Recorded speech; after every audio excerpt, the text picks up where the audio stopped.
You ask Tiger to calculate. This deals with linear inequalities with one unknown. The final result is u smaller than 3. Let's solve it step by step. Swap sides.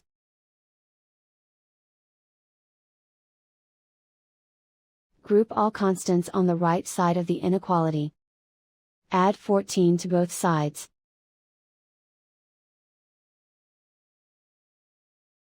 Group like terms.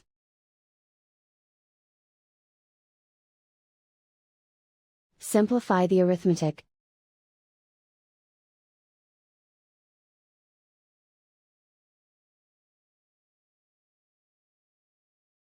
Isolate the u. Divide both sides by 9.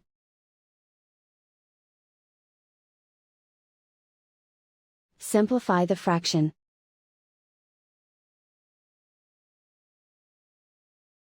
Find the greatest common factor of the numerator and denominator.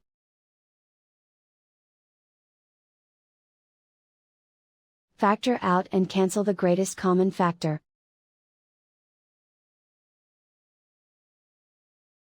Plot the solution on a coordinate grid.